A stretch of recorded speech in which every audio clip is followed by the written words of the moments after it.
Buenas tardes a todos los presentes.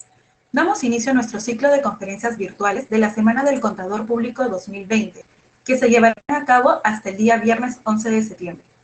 Cada conferencia tendrá espacio de 1 hora, siendo los 10 últimos minutos el espacio para esclarecer las preguntas del público asistente.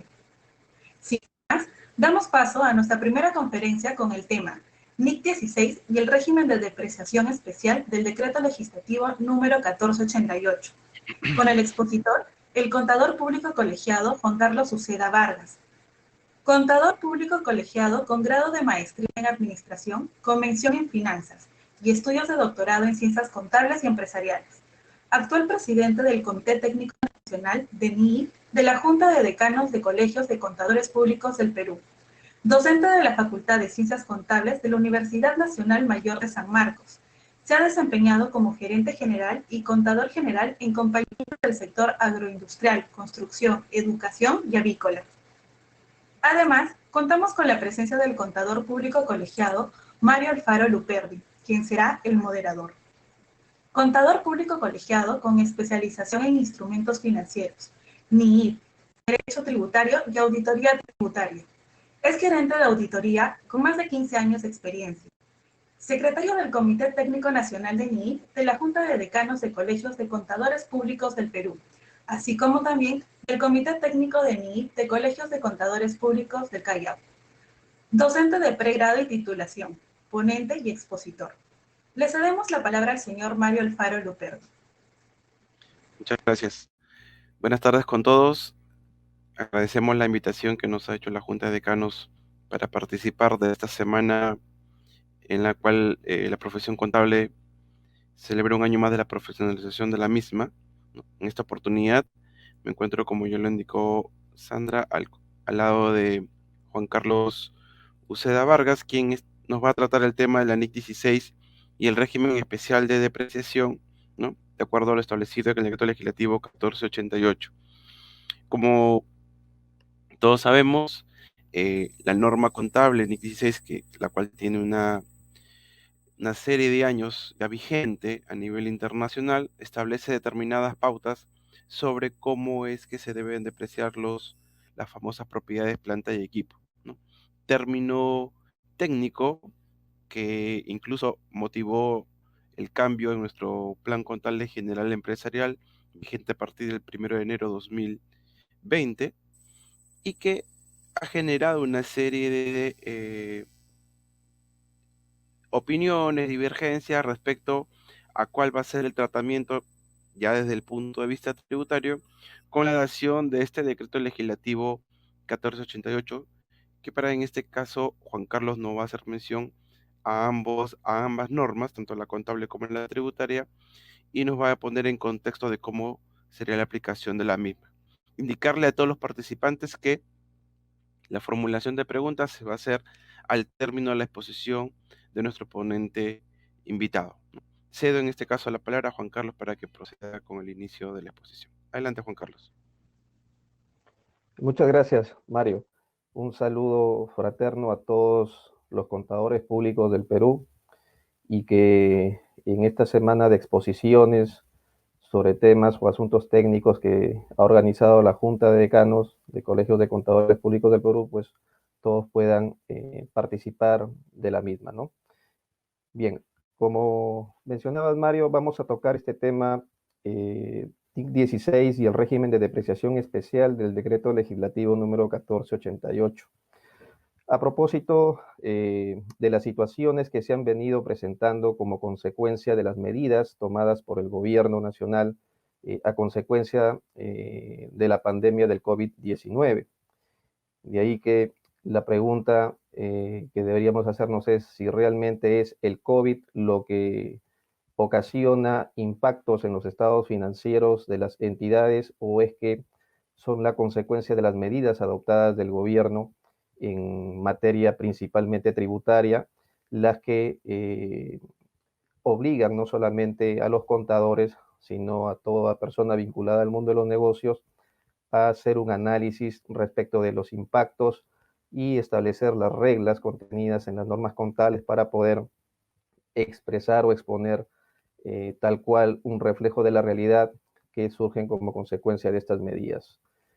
La agenda que tenemos para el día de hoy, primero vamos a mencionar de manera bastante general cuáles han sido las principales medidas tributarias que dentro de las distintas fases como la de contención y la de reactivación el gobierno nacional ha venido adoptando con el propósito primero pues de contener el efecto de la pandemia y después con el propósito de reducir el impacto económico en las empresas, sobre todo en los aspectos de liquidez, de estrechez de caja para que puedan seguir operando. Luego veremos los principales impactos que han surgido como consecuencia del COVID en los estados financieros, muy brevemente, porque ya este es un tema que en realidad merece pues una sesión mucho más larga, para entrar en materia correspondiente a la NIC 16, propiedad, planta y equipo, y los alcances que se encuentran relacionados con el punto 4 referido al régimen especial o al régimen de depreciación especial del decreto legislativo 1488, ¿no?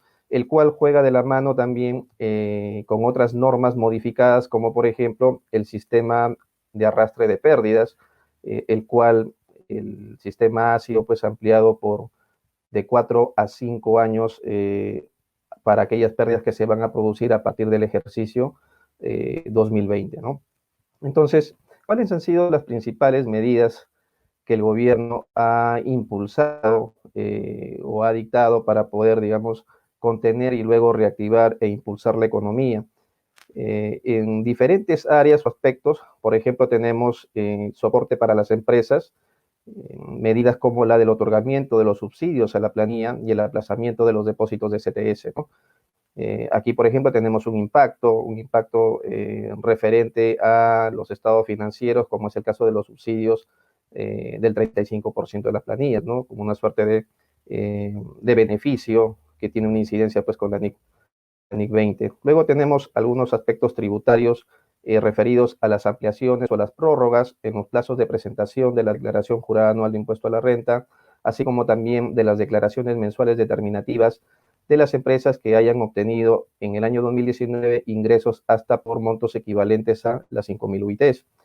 De la mano con eso también se han prorrogado los fraccionamientos tributarios que se han tenido vigentes a la fecha en que se declaró o se decretó la declaratoria de emergencia. Asimismo, también reducciones de las tasas de interés moratorio para el caso de las obligaciones tributarias y para el caso también de los fraccionamientos. Se dictaron normas con resoluciones de superintendencia para la liberación anticipada respecto de las detracciones de los contribuyentes, ¿no? Todo ello con el propósito de poder dotar de liquidez y que no se caiga la cadena de pagos en las organizaciones, de tal manera que se pueda un poco minimizar los efectos de la pandemia en la economía de las empresas y por ende del país. Luego tenemos, entre otras medidas importantes, el programa Reactiva, ¿no? Este programa Reactiva, que ya, digamos, está en su segunda vuelta, que constituye el beneficio de un préstamo del gobierno a una tasa de interés muy inferior a la de mercado, por lo que en aplicación de una norma, en este caso el párrafo 10A de la NIC 20, constituye también un beneficio, ¿no? Un beneficio que hay que determinarlo, y vamos a poner un ejemplo breve más adelante para ver cómo es que cuantificamos ese efecto, ¿no? Y así tenemos también otras medidas tributarias, como el caso de la suspensión o reducción de los pagos a cuenta del impuesto a la renta de tercera categoría, ¿no? Por los periodos de abril hasta el periodo de julio. Esto también vino de la mano con la ampliación a 5 años que mencioné hace un momento respecto de el sistema de compensación de pérdidas a partir del año 2020, ¿no?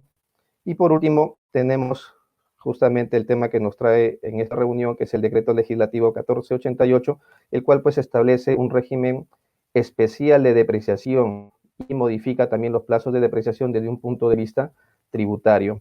Y aquí toma vital relevancia este decreto legislativo porque en la gran mayoría de industrias se tienen inversiones importantes en infraestructura y que justamente a raíz de la pandemia, muchas de ellas al haber cerrado, al haber de repente paralizado sus operaciones, definitivamente con este decreto van a generar pues pérdidas tributarias que no necesariamente van a poder ser del todo recuperadas o eventualmente recuperadas en el futuro, debido a otras normas tributarias que también se esperan sean de repente pues modificadas o flexibilizadas, como el caso de la regla de subcapitalización respecto de la deducción de los intereses, ¿no? Entonces, fíjese, por ejemplo, en el caso del decreto legislativo 1488, cómo es que vamos a manejar, en todo caso, esa suerte de discrepancias que se presentan siempre entre el tratamiento que dispone la norma contable y lo que establece la ley del impuesto a la renta, ¿no? Ahora bien, todas estas medidas que el gobierno ha tomado, ha sido menester de que todas las empresas, todos los contadores e inclusive los auditores te lo van a pedir, te lo van a exigir, y por otro lado, las empresas que se encuentran reguladas por la SMV han tenido que realizar un análisis cualitativo respecto de los impactos que podrían generar esta suerte de medidas que adoptó el gobierno en cada una de sus empresas y en cada una de las partes componentes de sus estados financieros, respecto de las normas contables que puedan haberse visto involucradas, ¿no? Como por ejemplo en los activos financieros, cuentas por cobrar, comerciales, partes relacionadas, otras cuentas por cobrar, qué aspecto, digamos, va a tener como impacto estas medidas que ha adoptado el gobierno, como por ejemplo la paralización de las actividades como consecuencia de la declaratoria de emergencia, qué pasa con el riesgo de incobrabilidad y con el famoso modelo de la pérdida esperada, ¿no? Entonces, dependiendo la actividad económica y el tipo de empresa, yo tendré que identificar desde un punto de vista cualitativo cuál es ese impacto, si ese impacto es alto, es un impacto medio o un impacto bajo, que solamente va a requerir de repente a nivel de revelaciones nada más, o es que va a requerir cuantificar efectos y incorporarlos a los estados financieros de acuerdo a la norma contable que se relaciona. Así tenemos, por ejemplo, en el tema de inventarios también, justamente el cierre de las empresas prácticamente inmovilizó inventarios, y esta inmovilización puede haber ocasionado en muchos casos deterioro o desvalorizaciones. Algunos inventarios de empresas no los tienen almacenados digamos, en sus propios almacenes, sino de repente están en almaceneras en el puerto, y en las condiciones en las cuales se han venido almacenando durante más de 4 o 5 meses, probablemente también haya habido deterioro, por mencionar un ejemplo. Otro ejemplo podría ser en el caso de la contabilidad de costos. En este caso, los costos fijos. Nosotros sabemos que de acuerdo a la NIC 2, los costos fijos se costean o se imputan en todo caso al costo de manufactura sobre la base de la producción normal, mientras que los costos variables sobre la base de la producción real. Esa capacidad ociosa por la inactividad, que no es una condición normal,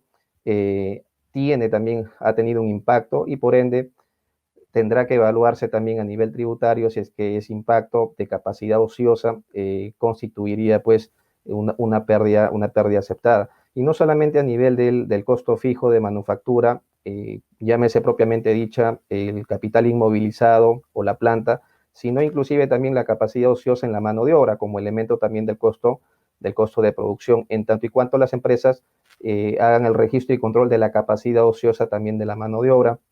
Asimismo, también el establecimiento de los costos predeterminados para aquellas empresas que llevan sistemas de costeo, pero sobre la base de tasas predeterminadas, y cómo estas también han tenido que verse en una situación de revisión y redefinición.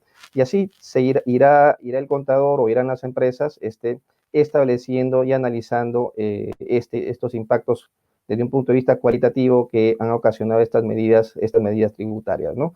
Entonces, en el caso del decreto legislativo 1488, los impactos van a estar principalmente por el lado de la depreciación de los activos y principalmente también por el lado del impuesto diferido, en el sentido de que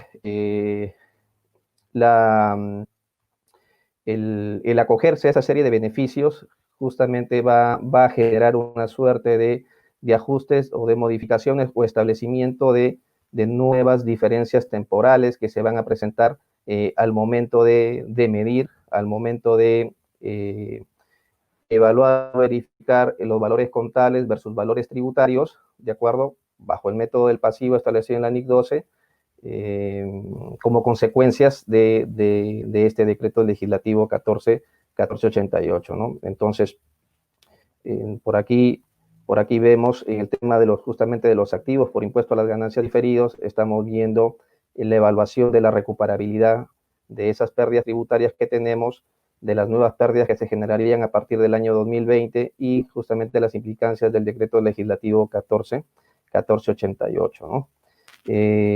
Luego de hacer este análisis cualitativo o de los impactos cualitativos que podrían haberse presentado como consecuencia de las medidas dictadas por el gobierno en los estados financieros, pasaré a la cuantificación de aquellos impactos que requieren hacer una suerte de tratamiento especial y de ser incorporado a la contabilidad. Entonces, por aquí, a manera de ejemplo, decíamos, tenemos el caso de Reactiva, ¿no?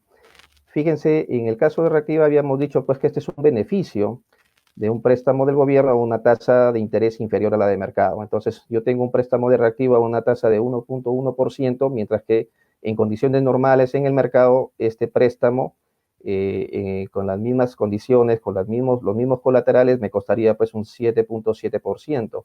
Este diferencial de tasa que se presenta, digamos, en este programa de Reactiva, justamente es lo que constituiría un beneficio, ¿no? Más allá del interés o del gasto financiero que también se generaría por el servicio a la deuda.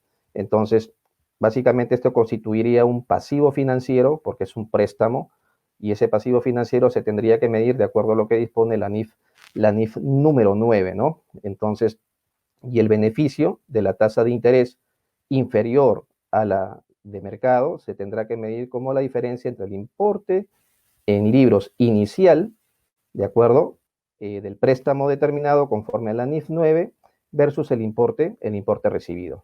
Entonces, yo tengo un préstamo por 2 millones de soles, recibo estos 2 millones de soles y hay una tasa de interés que devenga del 1.1% con un plazo de gracia, de acuerdo, de un año, de acuerdo a las condiciones del mismo programa, y lo que sucede es que voy a tener que medir en primer lugar el pasivo financiero de acuerdo a las reglas que están contenidas en la NIF número 9, ¿no? Vamos a reducir un poco esto. Perdón.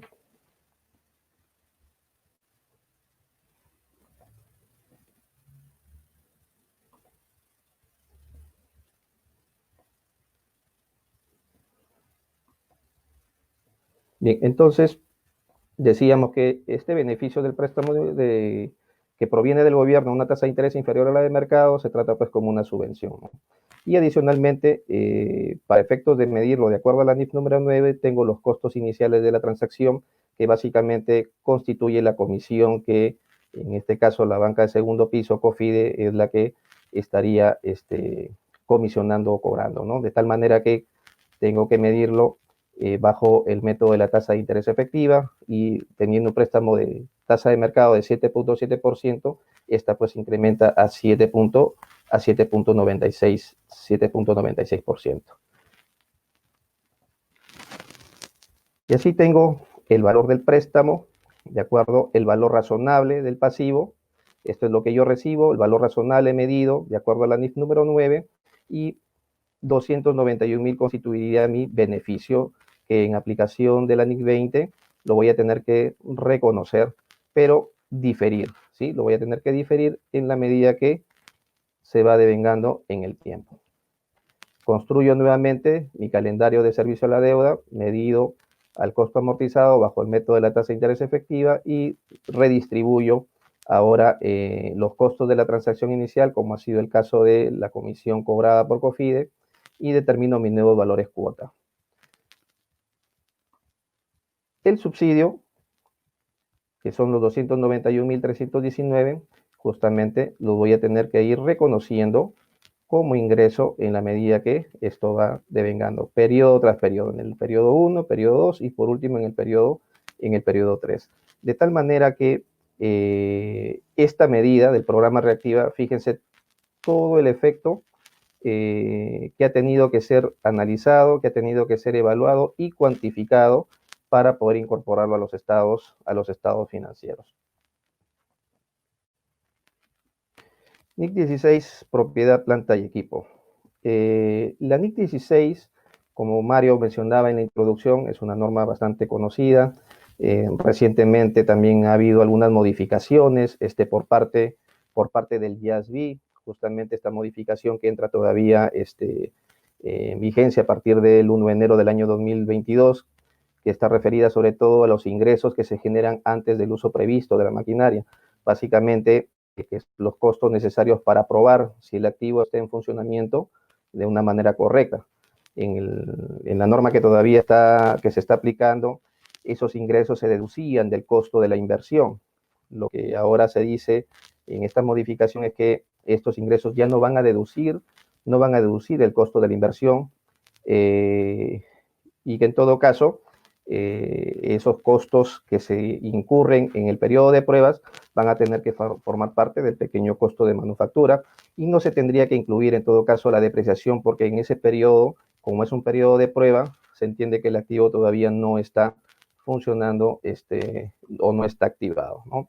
Entonces, estos activos son fijos, son activos tangibles que posee la empresa para ser utilizados en la producción o el suministro de bienes y servicios, para ser arrendados a terceros o para propósitos administrativos durante más de un periodo, ¿de acuerdo? Si esto lo quiero ver en el Plan Contable General Empresarial, a propósito de la enmienda que hubo de la NIC 16 y que entró en vigencia en enero del 2016, conjuntamente con la NIC 41, se incorporó dentro de esta norma el concepto de la planta productora, ¿no?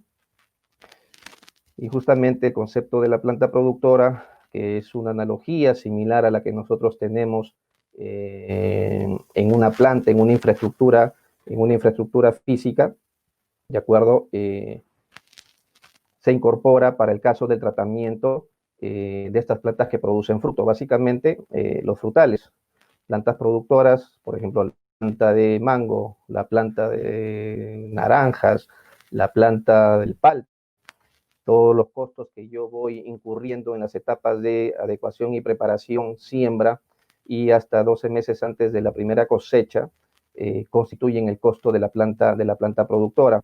Entonces, esta enmienda lo que hizo fue distinguir respecto de aquellos activos biológicos que no constituyen plantas mantenidas para producir fruto, se quedaban bajo las reglas de la NIC 41, es decir, se medían siempre al valor razonable menos los costos estimados de vender, mientras que los activos biológicos que sí constituyen plantas productoras, es decir, plantas mantenidas para producir los frutos, pasaban a las reglas de medición de la NIC número 16, ¿no? De la NIC número 16, y en consecuencia podrían tener dos bases de medición.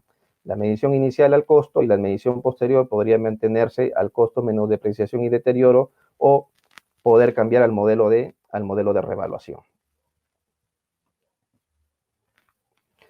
Respecto de los criterios de reconocimiento, la norma establece básicamente dos criterios: la probabilidad de flujos de efectivo y la medición del costo en forma fiable. La norma no establece parámetros cuantitativos mínimos para el reconocimiento de un elemento de propiedad, planta y equipo.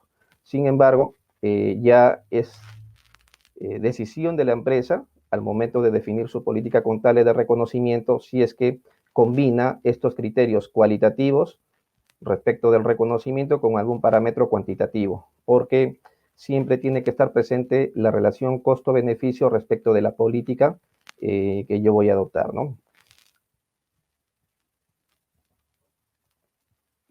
Algunos temas que son importantes y tenerlos claros en esta norma, que después tiene, digamos, cierta relevancia en la aplicación del decreto legislativo 1488, por ejemplo, está referido a los costos posteriores.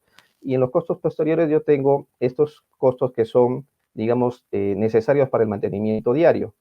Básicamente los consumibles, aquellos costos que se generan como consecuencia de los programas de mantenimiento. Las fábricas, las industrias manejan sus programas de mantenimiento preventivos, los mantenimientos predictivos y, bueno, después los mantenimientos correctivos. En consecuencia, ese programa de mantenimiento preventivo pues va a requerir de repente el consumo de ciertos repuestos pequeños, y que de acuerdo a la NIC 16 estos se van consumiendo y se van reconociendo en el estado de resultados en el periodo en que estos incurran, ¿no? Luego tengo los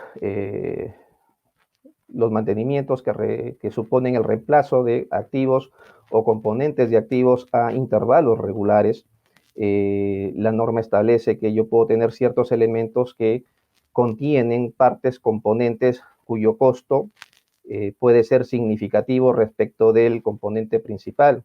Esa componentización puede ser medida en términos cuantitativos, en términos de costo del componente en relación al componente principal, o en términos también de vida, expresada en tiempo o en unidades de trabajo, ¿no?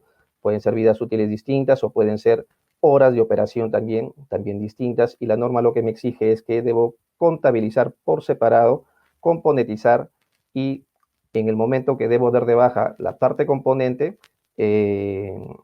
debo dar de baja la parte componente y también la depreciación relacionada para incorporar el componente que estoy sustituyendo.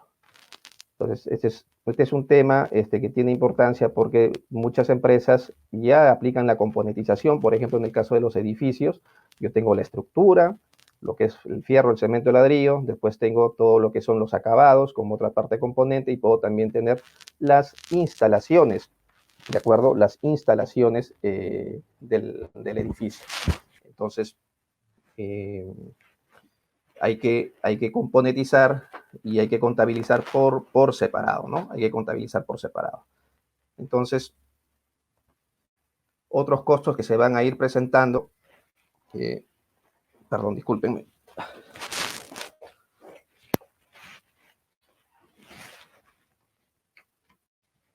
Otros costos también que se van a ir presentando corresponden a las inspecciones generales, ¿no? Es decir, aquellos reemplazos que se van a producir como consecuencia de estos programas de mantenimiento que pueden ser predictivos, los cuales en un inicio no se estableció la componentización o la necesidad de componentizar parte del elemento, pero que como consecuencia de esta inspección, justamente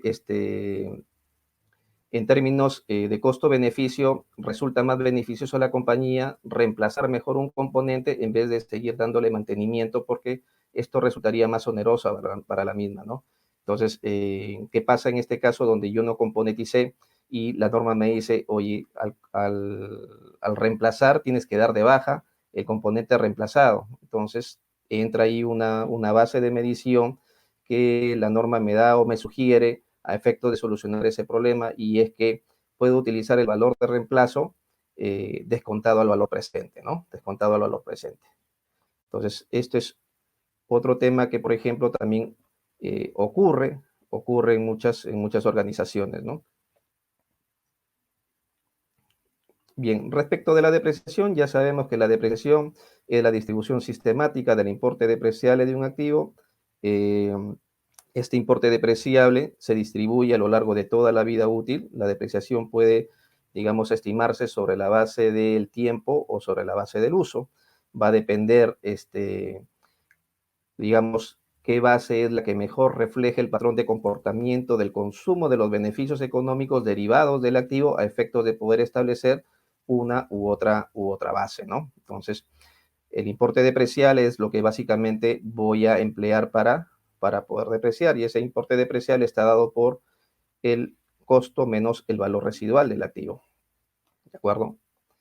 Entonces, ¿y qué pasa si las expectativas difieren de las estimaciones previas? Pues se tendrá que aplicar la NIC número 8 y, en todo caso, tratarlo prospectivamente, ¿no?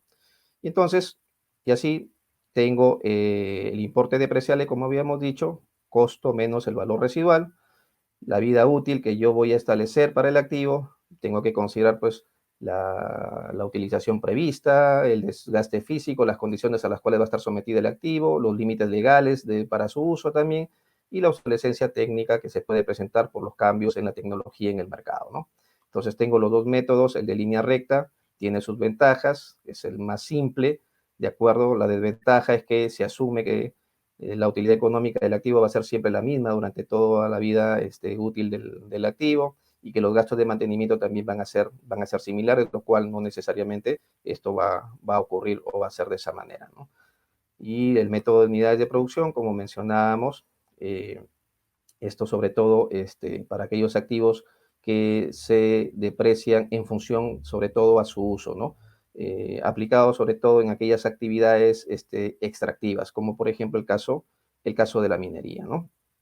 Y por último tenemos el concepto del deterioro de valor, que esto un poco juega con la NIC 36, la cual me dice que el importe en libros o valor en libros de un activo no puede exceder en ningún caso a su importe recuperable, ¿no? Importe recuperable que está dado por el mayor valor entre el valor de uso o el valor razonable menos los costos estimados de disposición. Si el valor en libros es menor a su importe recuperable, según la regla, no hay deterioro y por lo tanto no hago ningún tipo de registro. Y si ocurre lo contrario, entonces es señal de que debo reconocer una pérdida por deterioro, la cual en el futuro se puede revertir si es que las condiciones originales pues cambiaron, ¿no? Si es que estas cambiaron. Bien, ahora respecto del régimen de depreciación especial, recordemos que el gobierno decretó esta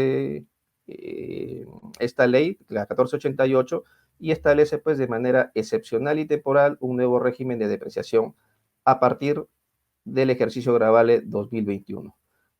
Dicho decreto finalmente no se reglamentó, era lo que se esperaba en los siguientes meses a la de su emisión. Sin embargo, no es primera vez que el gobierno, por situaciones, digamos, que se presentan en el mercado, como fue en el año 2008 como consecuencia de la crisis inmobiliaria, o en el año 2013 que hubo una desaceleración en el sector construcción, justamente emitió también normas similares respecto de depreciaciones o regímenes especiales de depreciación.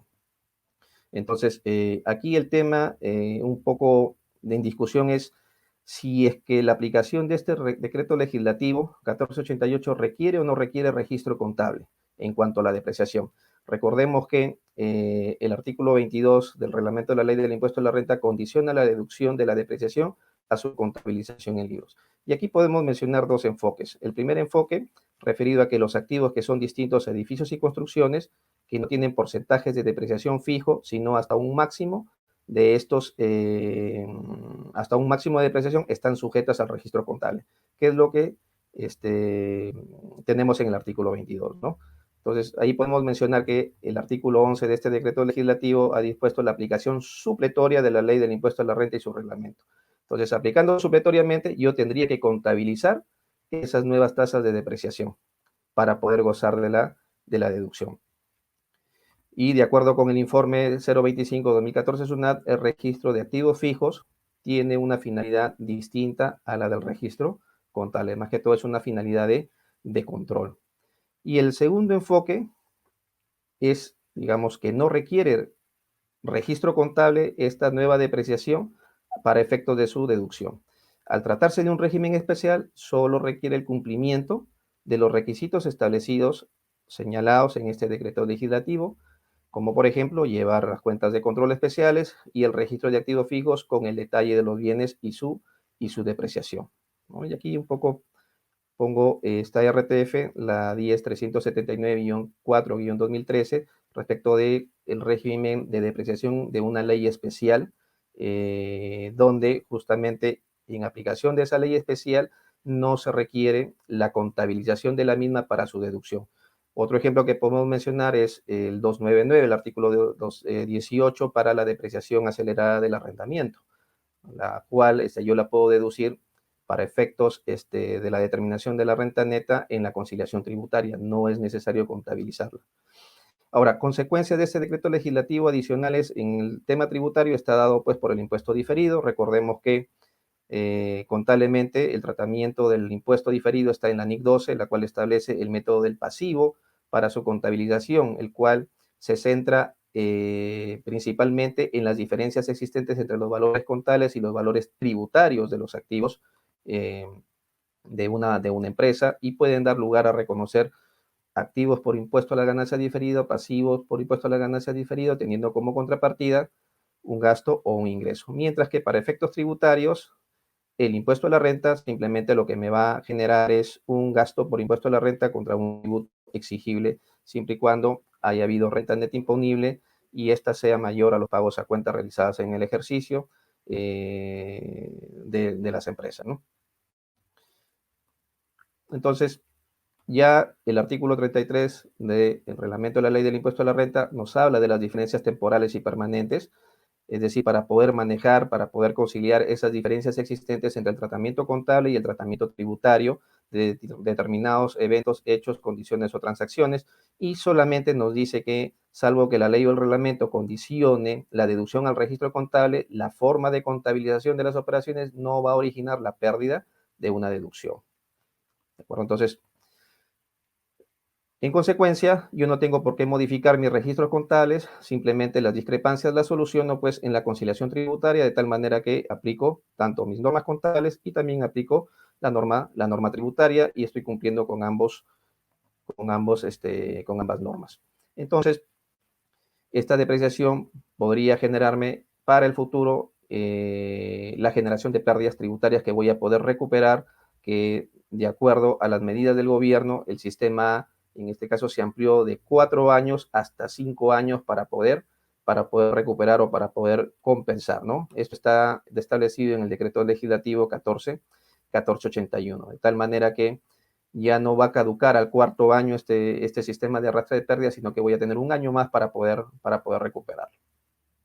¿De acuerdo? De esa manera, entonces, mis activos tributarios diferidos que se originarían por las pérdidas tributarias como consecuencia de este decreto legislativo, voy a poder recuperar en un año más, pero solamente las pérdidas que se produzcan o que se declaren a partir del año 2020, ¿no? Ahora, el decreto legislativo 1488 para las edificaciones establece pues un porcentaje anual de depreciación del 20% hasta su total depreciación. Es decir, a partir de 2021 yo voy a poder depreciar con una tasa del 20% hasta su total depreciación a todos estos bienes que constituyen edificios y construcciones y que estén afectados en su totalidad a la generación o producción de rentas grabadas de tercera categoría. Pero para eso establece las condiciones, ¿no? ¿Qué condiciones? Que la construcción, por ejemplo, haya iniciado a partir del 1 de enero del 2020 y queda en el contribuyente presentar el medio probatorio, ¿no? Y se sugiere la licencia de edificación o la licencia de construcción u otro documento que señale el reglamento. Ya sabemos que no hay reglamento y por lo tanto esa carga de la prueba que recae en el contribuyente tiene que ser pues lo más abundante y lo más sólida posible, ¿no? No vale la presentación de documentos en vías de regularización, es decir, estoy regularizando de repente una construcción de hace años atrás, ¿de acuerdo? ¿Qué más? Hasta el 31 de diciembre de 2022 también la construcción de un edificio debe tener o presentar un porcentaje o grado de avance de terminación equivalente al 80%. Entonces, tengo que probar también de que mi construcción al 31 de diciembre del 2022, para que pueda gozar de este régimen de depreciación a partir del siguiente año, en todo caso, cuando ya quede totalmente terminado, voy a tener que probar. ¿Y cómo voy a probarlo? Voy a tener que presentar o documentar, pues, lo que en términos contables siempre hago, ¿no? Mi backup del activo fijo de los trabajos en curso. Si esta construcción la encargo a terceros, voy a tener las valorizaciones. Las valorizaciones van a estar acompañadas con el presupuesto, con el metrado, la determinación del porcentaje o grado de avance de terminación, el voucher contable, el asiento de diario, los documentos, las valorizaciones firmadas por el ingeniero residente, director de obra o supervisor. En fin, toda la documentación que normalmente me viene respaldando siempre mi trabajo en curso y que en este caso señale que la obra está a un porcentaje o grado de avance del 80%. Entonces, también aplica a los activos adquiridos entre 2020 y 2022 que cumplan con las condiciones ya antes señaladas, ¿no? También aplica para los costos posteriores, en este caso las adiciones o mejoras que se puedan realizar en este tipo de activos, pero se aplica justamente por separado a las adiciones o a las mejoras. Y la norma establece, el 1488, de que el método de depreciación a utilizar será el de línea recta. No acepta otro método, ¿no?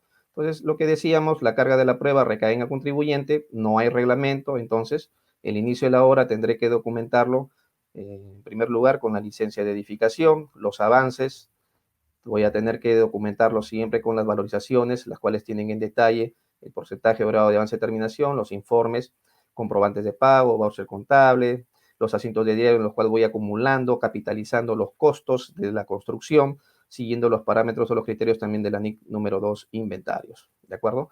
Y aquí justamente tenemos una casuística de cómo es que impacta ya en términos de cuantificación esta aplicación del decreto legislativo 1488 en edificios y construcciones que empiezan a depreciarse a partir del ejercicio 2020. Se aplica la tasa de depreciación del 20% anual a partir del ejercicio gravable 2021, de ser el caso, excepto en el último ejercicio en el que se aplica un porcentaje de depreciación menor. Esto, digamos, por el tema matemático de utilizar una tasa mayor respecto de un importe depreciable que ya se depreció un año antes. Entonces, fíjese, en un edificio yo tengo la componentización, estructuras, acabado y las instalaciones sanitarias, los correspondientes costos o importes depreciables y las vidas útiles para cada uno de los componentes del edificio. Y tengo el cálculo de mi depreciación contable en función a la vida útil, y tributariamente no existe el concepto de componentización, simplemente existe un costo computable de la unidad o del elemento y lo deprecio con la tasa del 5%. Ya en el 2020 yo he generado una diferencia temporal respecto de mi depreciación contable y mi depreciación tributaria. Sin embargo, para el impuesto a la renta, este diferencial de depreciación del 3%, por decirlo de alguna manera, 50 años son básicamente una tasa del 2%, lo puedo deducir vía conciliación tributaria. Y en consecuencia, en el 2020 yo habría generado un pasivo por impuesto a las ganancias diferido, ¿no? Aplicando el método del pasivo del ANIC 12, yo tendría un impuesto a las ganancias diferido pasivo. Pero ¿qué pasa en el 2021? En el 2021 cambia la tasa tributaria. Contablemente yo sigo teniendo el mismo cargo por depreciación del ejercicio, el mismo cargo, pero tributariamente ya no es 5%, sino sube a 20%. Y fíjense que el cargo por depreciación tributaria sería de 444.689.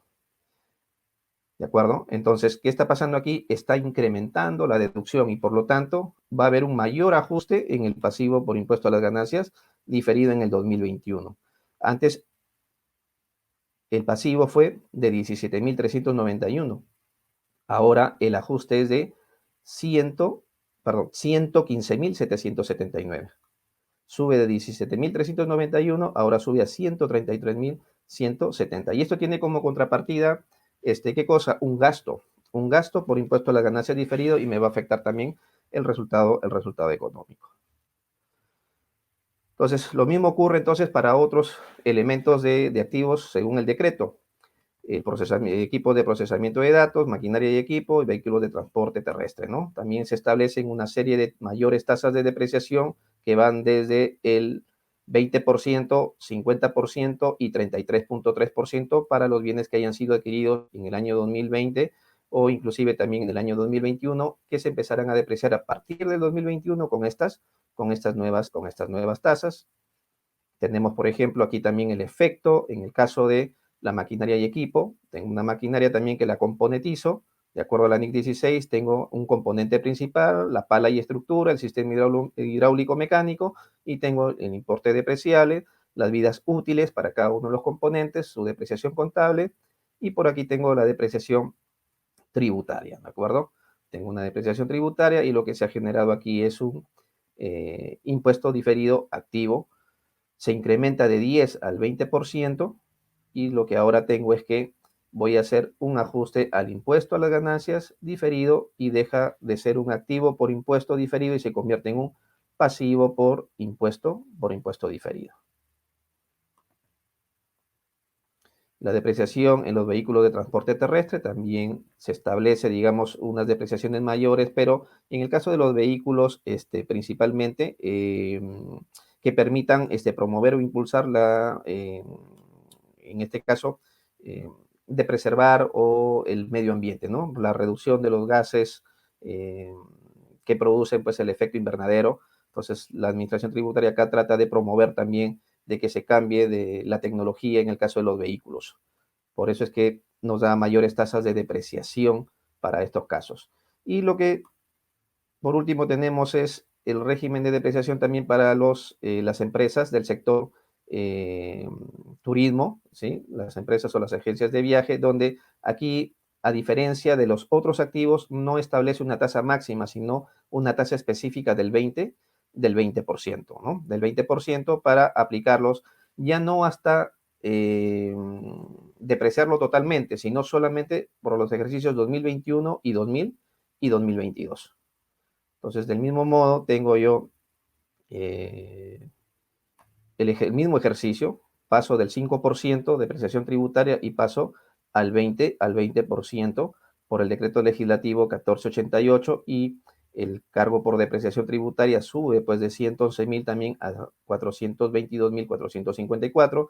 Voy a tener una mayor deducción, ¿de acuerdo? Y por ende, probablemente voy a generar una mayor pérdida tributaria respecto de la pérdida financiera que de por sí muchas empresas van a generar al cierre de este ejercicio, ¿no? Igual en los vehículos de transportes terrestre también hay una mayor tasa, el 33.3%.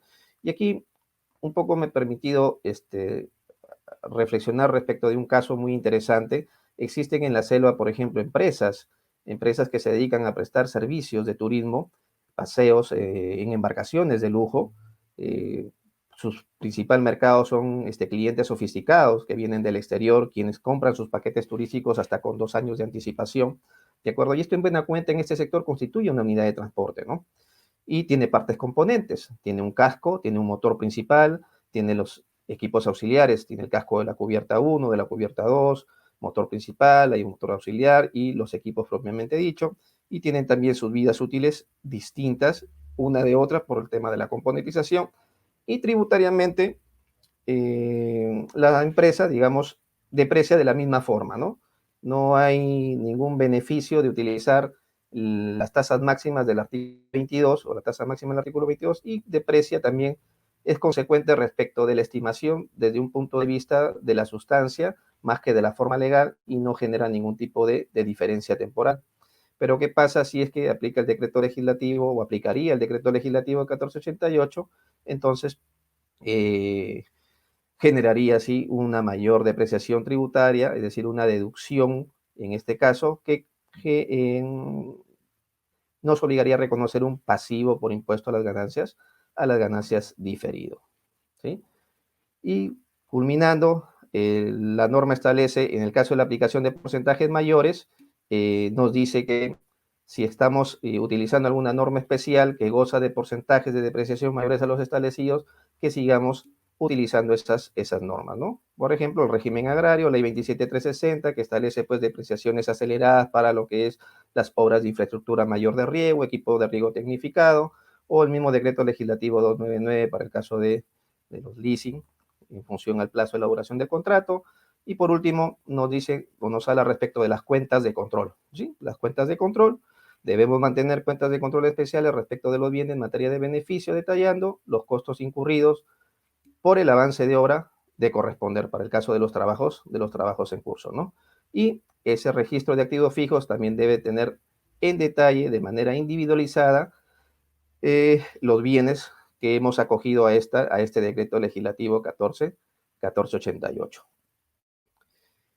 Eso sería todo. Les agradezco por su tiempo, por su atención y los invito a reflexionar, los invito también de repente a revisar estas normas dadas por el gobierno y que definitivamente tienen un impacto y no habría que esperar hasta fin de año para cuantificar o en todo caso para poder hacer un mejor planeamiento. Listo. Muchas gracias, Juan Carlos, por tu disertación. Muy, muy claro los temas que nos has comentado, tanto desde el punto de vista contable como desde el punto de vista tributario. Vamos a unas preguntas que se han formulado y que han llegado a través de las redes. Nos indica el señor Cristian Arteaga Flores, ¿no?, que pregunta desde Facebook. Buenas tardes, consulta. El decreto legislativo 1488 no está en concordancia con las condiciones que coloca el programa Reactiva Perú, ¿no? Porque en este programa, como todos sabemos, se prohíbe la adquisición de activos, ¿no? Entonces, ¿hay alguna concordancia, Juan Carlos, o hay alguna, digamos, sí, un motivo justificado del por qué Reactiva no incluyó como parte de en qué puedes usar esos fondos que te va a dar el Estado a través de las instituciones financieras, ¿no? Y por qué sí da este decreto legislativo 1488 donde permite una serie de beneficios adicionales a los que normalmente teníamos acostumbrados en la ley del impuesto a la renta, ¿no? No sé si nos podrías comentar al respecto. Sí, a ver, lo que pasa es que la norma de Reactiva y la del decreto legislativo del 1488 tienen propósitos o tienen objetos diferentes. El programa Reactiva está orientado a tratar de mantener la cadena de pagos de las empresas, y por eso es que es bastante restrictiva sobre el uso o destino de los fondos que tú recibes con tasas subsidiadas, como hemos comentado, y que solamente serían para o son para la utilización de reposición de capital de trabajo.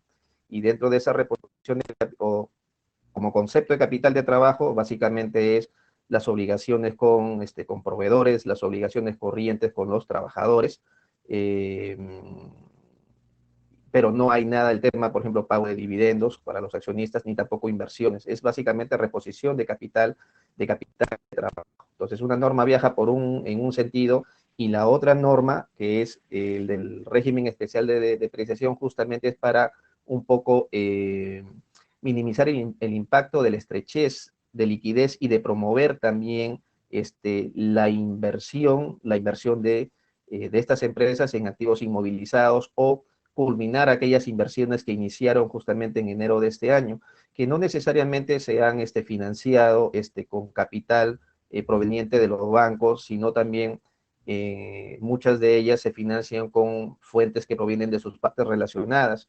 Algunas son subsidiarias, son afiliadas y reciben de sus matrices también financiamientos. De ahí que yo mencioné el riesgo que se tiene respecto del beneficio de la depreciación y de su recuperación como pérdida por la regla de subcapitalización, ¿no? Porque recordemos que esa regla de subcapitalización ya me establece un límite para poder yo deducir también los intereses de financiamiento que muchas de estas empresas que levantan, digamos, capital a través de sus partes relacionadas en el extranjero, eventualmente ya no podrían también podrían deducir, ¿no? Obviamente no puedo utilizar la plata de Reactiva o el dinero, digamos, gestionado por Reactiva para inversión en activo inmovilizado, ¿no?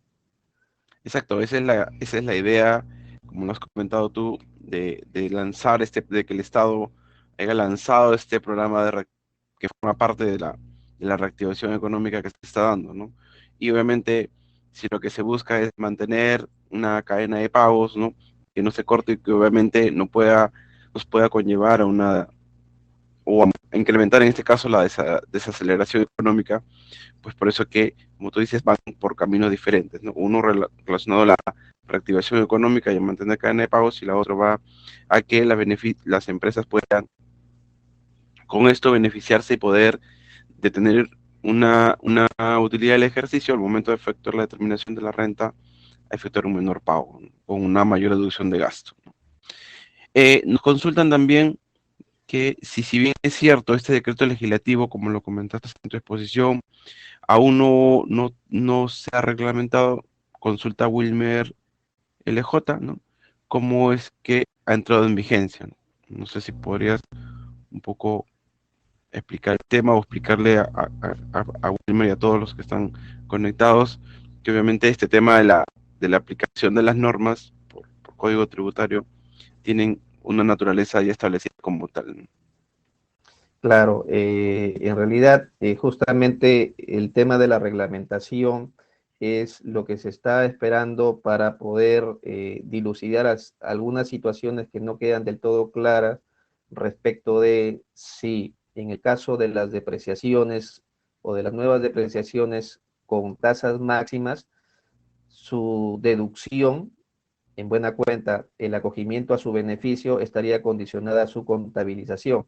Eso se espera que salga en el reglamento, ¿no? Pero sin embargo no ha salido todavía el reglamento, y este régimen de depreciación todavía entra en vigencia a partir del 2021, sino que tenemos que ya ir midiendo cuáles van a ser los efectos, cuáles van a ser los impactos respecto de estas normas que han sido dictadas por el gobierno, y que definitivamente en el caso de los elementos de propiedad, planta y equipo, siempre suelen tener impactos materiales y muy particulares, sobre todo cuando se trata de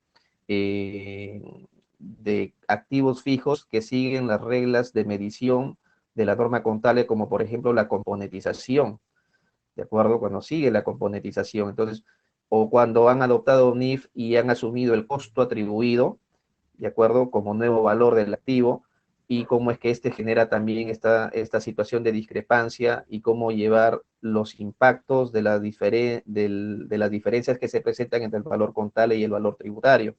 Entonces, no podemos esperar a que, digamos, ya entre en vigencia para recién podernos identificar o a medir cuáles van a ser estos impactos, porque juegan varias normas, como vuelvo a repetir, no solamente este decreto, la norma de la ampliación del sistema de arrastre de pretributarias, la regla de su capitalización, que probablemente ya esta se vaya a suspender para que no desnaturalice en todo caso el propósito de estas normas que se han dado para beneficiar a las empresas, ¿no? Con ciertos ahorros tributarios.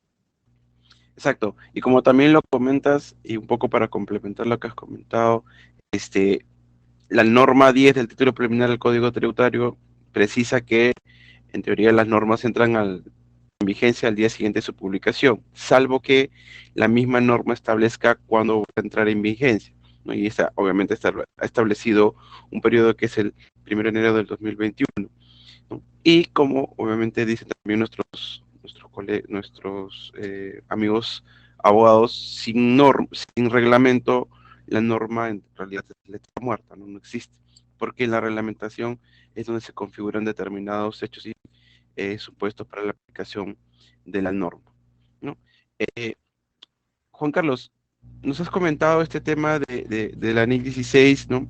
Que obviamente las entidades deben tener en cuenta porque el artículo 223 de la Ley General de Sociedades obliga a las entidades a presentar estados financieros bajo normas contables, llámese NIC, NIF y sus respectivas interpretaciones, pero por otro lado tenemos las normas tributarias que las debemos usar al momento de efectuar la determinación del impuesto a la renta. La consulta que ha nacido y que, bueno, en determinados seminarios que se han dado siempre se ha consultado, ¿no? La depreciación en este tema de pandemia COVID, ¿no? En las cuales las entidades obviamente han estado sin poder operar en algunos casos, o en la gran mayoría de casos, ¿eso obliga a que yo deba suspender la depreciación de los activos? A ver, si la base de estimación de la depreciación fue el tiempo, entonces sencillamente se siguen depreciando. De repente, esta suerte de contexto de pandemia puede haber ocasionado una nueva forma de ver digamos, la naturaleza de las cosas, y algunas empresas hayan optado por cambiar la base de estimación a las unidades de producción o al trabajo, como se dice, ¿no? Entonces, en la medida que la base de estimación refleje de manera más fiel el patrón de comportamiento, el consumo de beneficios, entonces voy a poder cambiar mi política contable, en este caso de base de estimación de la depreciación, ¿no? Exacto, porque si ya veníamos depreciando bajo una línea, un tiempo de vida útil, línea recta, ¿no? Esto ya fue definido al momento en que se empezó a depreciar, perdón, la propia planta de equipo, y por ende debemos mantener esa línea independientemente de que existan o no operaciones. Bien, Juan Carlos, no sé si deseas comentarnos por favor tus últimas apreciaciones respecto al tema que hemos conversado el día de hoy. Bueno, sobre todo invitar nuevamente a los colegas a efectuar este análisis cualitativo de los efectos que han producido todas estas medidas del gobierno como consecuencia de la pandemia de COVID-19, de cuantificar también en aquellos casos que amerite la cuantificación, y sensibilizar ya esos efectos con sugerencias, e ir más o menos advirtiendo estos impactos económicos en los estados financieros, de tal manera que siempre pues cumplan con la aplicación de la norma contable, ¿no? Y bueno, esa es la sugerencia que les puedo hacer, y nada más me queda despedirme, agradecer nuevamente a la Junta de Decanos del Colegio de Contadores Públicos del Perú, a ti, Mario, también por acompañarnos en el rol de moderador, y será hasta una nueva oportunidad. Bien, muchas gracias, Juan Carlos. Agradecer a todos los que nos acompañaron en esta exposición el día de hoy, y por adelantado desearles a todos que tengan un bonito Día del Contador, el día 11 de septiembre, en el cual se celebra la profesionalización de nuestra hermosa carrera. Muchas gracias, buenas noches con todos.